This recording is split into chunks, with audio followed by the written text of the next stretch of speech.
G'day! Today we're going to take a look at the Eye of Azshara from a Guardian Druid perspective. This recording is done in the Legion beta, so in the event that you see this video later on after Legion has been launched, just bear in mind that this is beta, so tuning and abilities might be a little bit different from how they are on live. This recording is uncut. I did something different. Normally I cut out things like waiting for people to catch up or, running back from corpses, but I actually decided to do it just a full run to give you an idea of what it's like on beta. This is actually quite a good group. We don't have any problems, massive problems. The only thing that really took time is this point here where I'm waiting for them to get themselves together. But there's a couple of things to note. So Guardian Druids, at the end of Alpha, they were fantastic, and they've been tuned. So all of the classes are seeing a lot of tuning. You'll see some classes that are massive DPS, others are still there kind of thing. But in terms of Guardians, in the tanking roster, we're kind of in the middle at the moment now. So Demon Hunters and Monks are better than us, and Warriors, Paladins, DKs we're all kind of bringing up the rear at the moment, but Druids are good. They're just, they're middle of the road. They're kind of good at everything. With the healer here, who is making me look a lot better than I am, Holy Paladins at the moment are fantastic healers. So if this looks a lot easier, it's not indicative of what dungeons are normally like, because, this healer is amazing. All holy paladins are really, really good at the moment. The healing rain thing that you see in the ground is done by the oracles. They're the Naga with the blue fins, not the yellow fin on the right hand side, but she's just died on the left. And you'll notice that I didn't move them out of there because I'm trying to see, how long does it take to kill these things when they're healing themselves? How often do they heal? And that kind of thing. So you'll try not to get cranky if you see me standing in bad things or not interrupting stuff. It's how I test. And since we're in beta, I'm testing every bloody thing I can. So Warlord Parjesh, he's not a bad boss. He's alright. There's one mechanic that he does called Impaling Spear. And the idea is that there's a big red arrow that appears on the ground. And you want to put the ad, there are two ads that come up, a male Naga and a female Naga. And you want to put the ad between you and the boss. So what happens is he throws his spear, it hits the ad, it one-shots the ad, and you're good to go kind of thing. What I'm finding with people who don't know the mechanic, they're not reading the dungeon journal and whatnot, I apologise for this plane. I apparently have, my house has uprooted itself and moved itself underneath a flight path, and I just have a whole lot of planes going overhead, so I'm very sorry for that. But this is an uncut, raw kind of video, I don't know what I'm saying, but so the idea is that with Impaling Spear, you'll notice that the Demon Hunter, that Dinner, if you actually rewind this a little bit where I'm talking about the plane, at that point Dinner got hit by the spear because the ad was on the other side. So this is the ability again.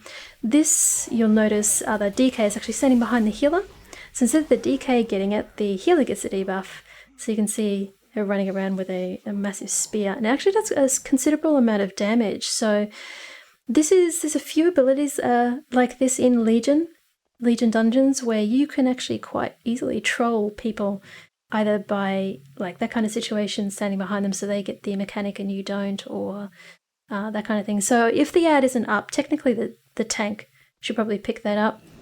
But I wanted to see exactly what was going to happen if it went on the DK, and then the DK obviously wanted to see what would happen if it went on the heals. Such is life. This Crasher here, there's only one of these. He doesn't do anything amazing. He does an AoE stomp, this thundering stomp. It is interruptible, but it doesn't do a lot of damage, and it's not a huge problem. But he has two abilities, and the thundering stomp is the only one that is interruptible. Once we get past this chap, there's some Arcanists, isn't it? Hatecoil Arcanists, and you do need to kill them. There's, I believe, 3, if memory serves, and they provide a buff to the last boss, and you can't kill the last boss unless you kill these Arcanists. So you do actually need to pull them. I've had some groups that have tried to skip them, and then we found out that we couldn't do the last fight, so Whether that makes it to live or not, I'm not sure. I'm guessing it will. Seems to make sense. In terms of the abilities, she's got a few that you can interrupt. The main thing is she does a polymorph. It's a fish. And I've noticed it go off on healers quite a lot, so just be mindful if you're not interrupting stuff or if you've pulled the extra packs that are around these Arcanists, that just keep an eye on if your healer has been polymorphed, because I was doing it once and it was just constant. Every polymorph was on me as a healer, so that can happen. So there's another one here. You'll notice here I actually pull the two mobs on the right there because they are aggressive. Some of the extra mobs, like the snails and the slimes or globules, whatever they are, they're not aggressive. But what I'm finding with... just to avoid the stuff on the ground in here. In this entire dungeon, anything that's a swirly, just move out of it if it's fixed on the ground. That's basically it. But yeah, with single target rotations for a lot of DPS classes in beta, and I'm going to presume live as well, is a lot of these rotations include AoE abilities, and if you don't use these AoE abilities, you're sitting there doing nothing. So it's very difficult to actually not cleave, and it's going to be interesting in raiding environments, I have to say, but certainly from a tanking perspective, things will pull, and you'll see in the next Arcanist, we do actually pull all of the globules, which I didn't do. I actually wanted to see if DPS was going to pull those, and they did. Those seagulls, just as a side note, these are the droplets that I'm talking about. So if you notice here, I go in as a single target and you'll notice that all the droplets get pulled right now. But yeah, with the seagulls, the Cove Seagull, they do an ability called Blinding Peck, and it does disorient you for a few seconds.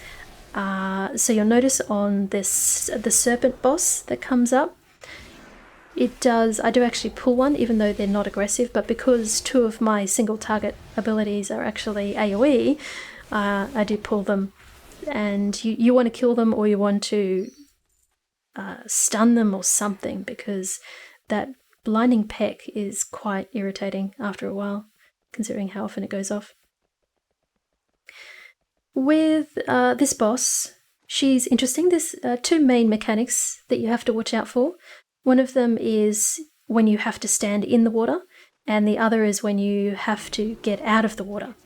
So the two, they're pretty easy to identify. One of them, you get the good old Blizzard wannabe DBM type of alert that says stay out of the water, which is this one here, so Static Nova. You have to get onto a dry place on the island. The other ability, if you don't, you get stunned. The other ability, this Beckon Storm, brings some ads, but coming up there'll be some blue swellies that appear underneath us. So this one here, you actually want to get off the islands, because when you get hit and you're standing on an island, you'll notice that they disappear. So the little swirly means stand in the water.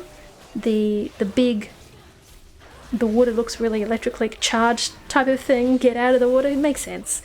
But yeah, what I'm finding is a lot of people, and myself included here, we get the swell in where you just stand out of the water. So we lose our little islands. Just from a tanking perspective, you notice that I picked the two closest islands. Here I'm about to kill my island, just like that. But I picked two of the closest islands, because then I can tank the boss between them, and melee can stand on one and still hit the boss while we're waiting for that storm ability to go off. I apologise for the plane going overhead. Apparently my house has been relocated, uprooted and moved underneath the flight path today for some reason. There must be, I'm guessing there's some storms or something, they're being redirected, but yeah.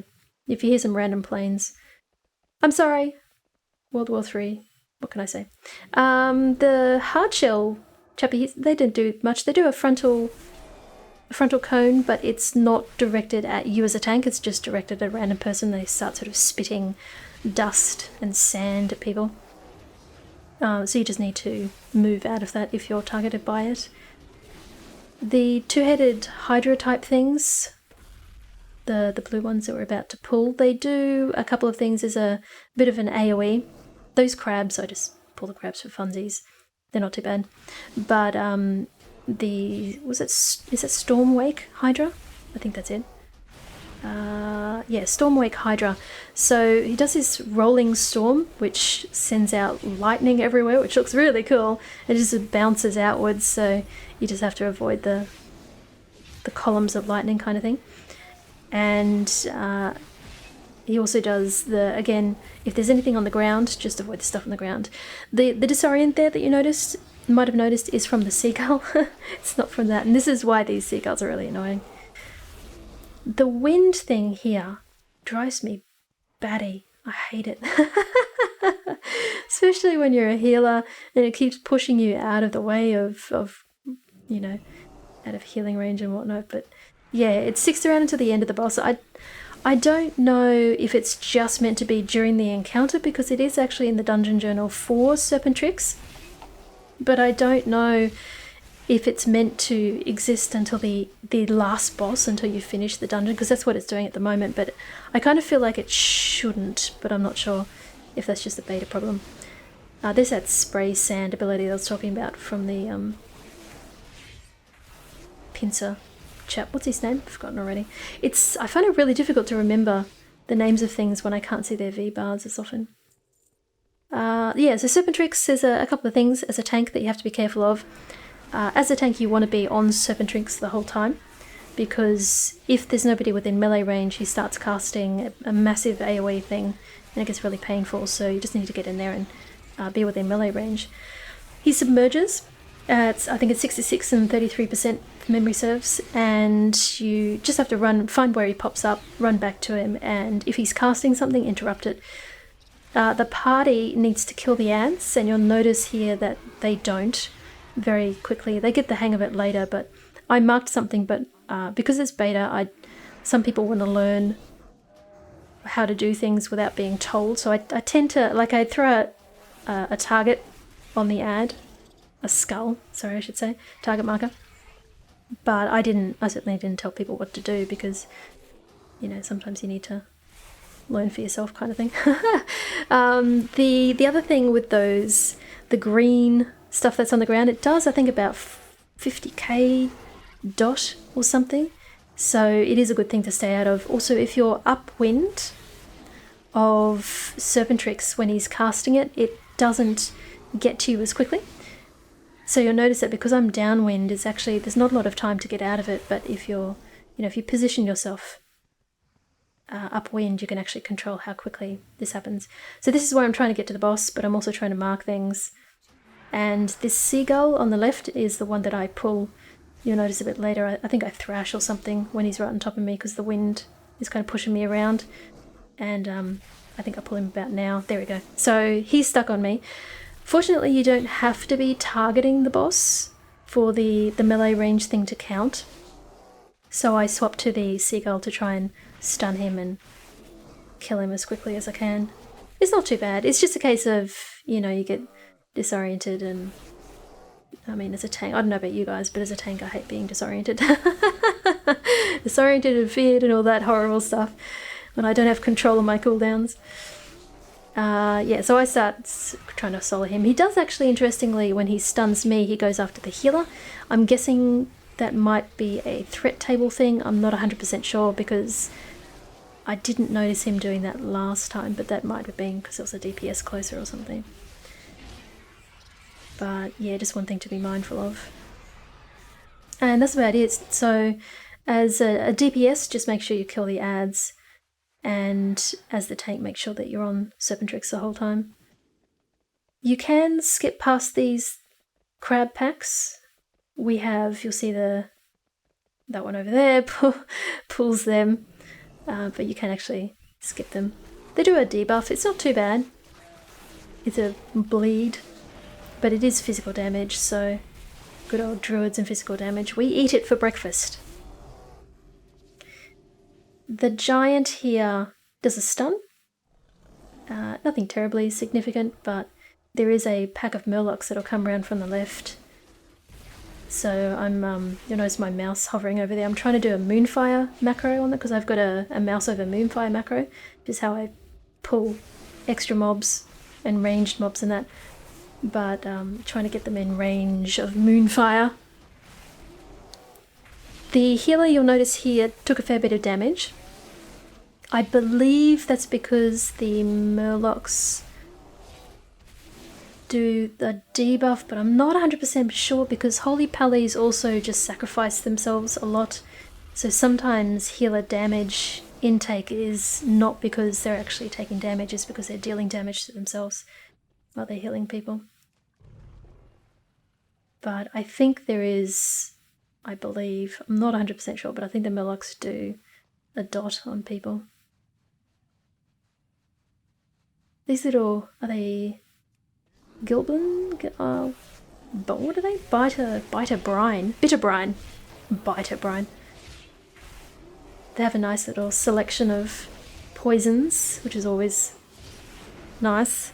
Slow and haste reduction and slow movements. The movement speed reduction for druids is in an interesting place at the moment because normally when you shapeshift, you remove slowing effects, but in beta and I noticed in alpha it wasn't always working, so I don't know if because there were multiple debuffs that had movement slowing effects on them that maybe I had to shapeshift twice to remove them both. It used to be that you could just remove them all through a shapeshift, but I'm not sure if that's a beta thing. These two giants you'll notice right now have a massive aggro radius, so here I was standing a fair bit back thinking, oh, I'll be okay here, and then suddenly they decide, nope. I've seen some groups kill the Stomper first, the Tide Stomper, the big one, the darker one, but I didn't mark it up because I wanted to see, as I said, testing, I wanted to see if, with split DPS, is it that bad? I would say with a non-paladin healer, it would probably be a better idea to actually target one of them. The Stomper does more AoE damage, as far as I know. But yeah, with the paladin healer, it's like, whatever. You could have a couple of DPS AFK and I reckon you'd be alright.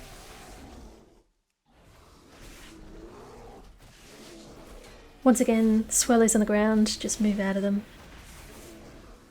I haven't tested them actually on beta, all the testing that I've been talking about, but they used to do a significant amount of damage at the beginning of alpha, and then toward the end of alpha they'd been nerfed a fair bit, so it wasn't too bad if you stood in them, but I think it's still a case of just don't stand in them because they're meant to be pretty hard hitting.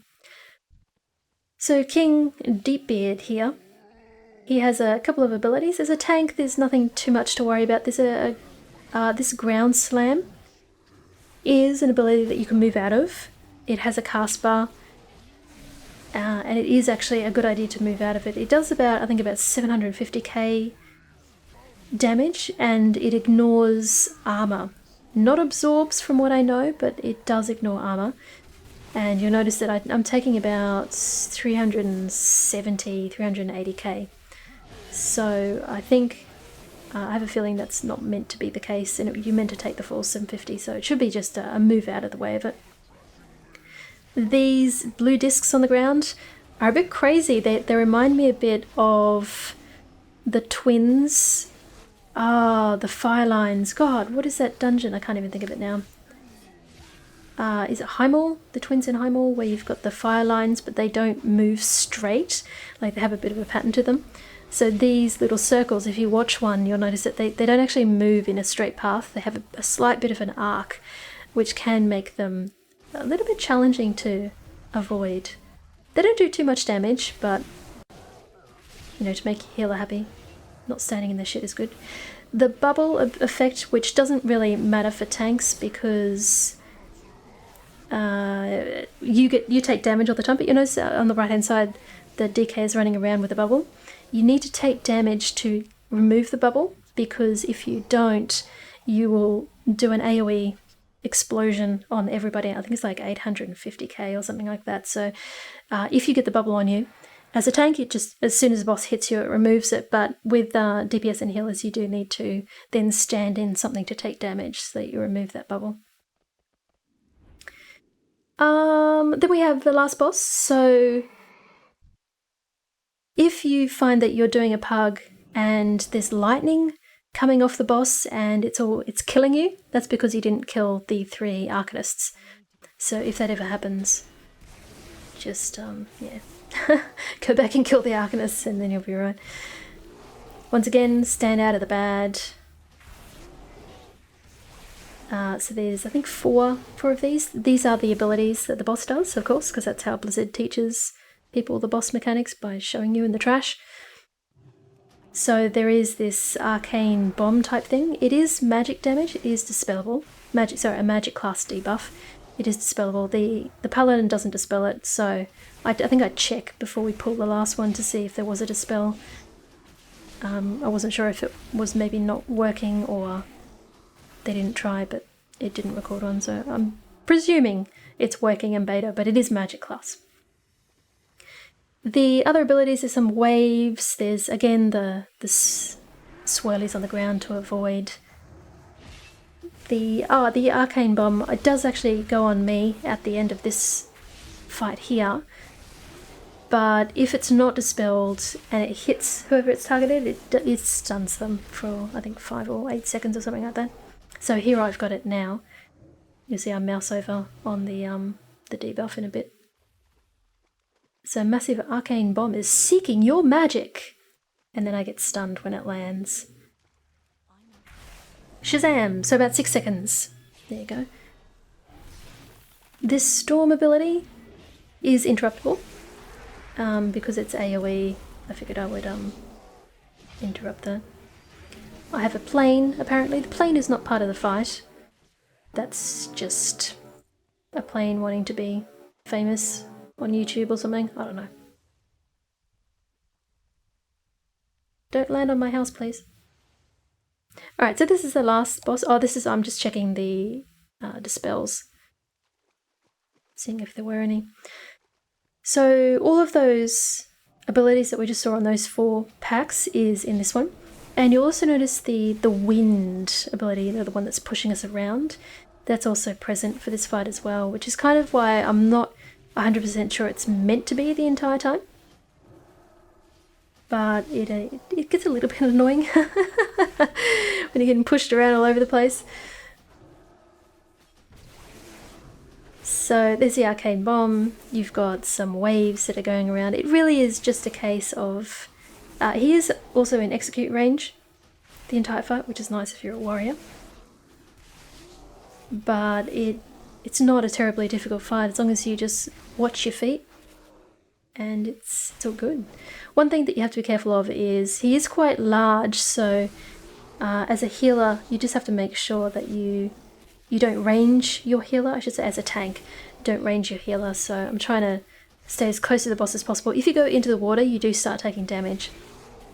But I try to sort of position myself in a place where I'm close to the healer. And if you're DPS, doing something like that will make your healer very happy. The waves themselves don't seem to do a lot of damage for tanks, but it's a bit hard to know if it's beta. I think it's just avoid everything and you'll be safe. And then slide at the end. See, Violent Winds is part of Serpentrix boss. But yeah, so that's about it. Quite an interesting dungeon. If you've got a group that knows what they're doing, it's not too bad. I just scroll through all of the tank abilities if you're interested. And while I'm doing that, I'm just going to ramble a little bit. But feel free to pause and have a look at some of the abilities themselves. But yeah, it's beta at the moment is an interesting beast. You notice that I'm 106 and beta's been out for about maybe a week now or so, but we've had a lot of difficulty leveling with, there's been some phasing issues. So phasing is becoming a really, really big thing in Legion, and there's been quite a lot of issues, and I really feel for the Blizzard developers, I have to say, having to try and fix all of these problems, because at the moment they're making things very, very difficult to test. So it's not a little problem that they can kind of, throw a hotfix on. It's a massive problem. They've been working really hard to try and fix them. So, props to them for all that. But as such, it's taking me a while to get my Druid up. So I don't know how we're going to go with the healing side of things, what I'm thinking is I'm probably going to do the 3, because I need to level the tanks. I might do the 3 tanks with healing off specs first. Now I might get those 3 done, so that'll be Druid, and then I'll do a Monk, and then a Paladin after that. And then I'll probably do the the Shaman and Priest to get the other 3 healers.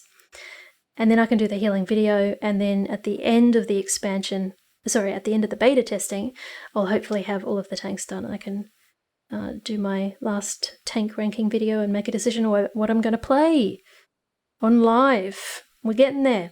We're getting there. And the movie is next month. Yes! Are you planning to see the movie? You should. It'll be awesome. But on that note, thanks very much for watching. Enjoy the rest of your morning, day, afternoon, evening, whatever the case may be, and I'll hopefully see you in the next video.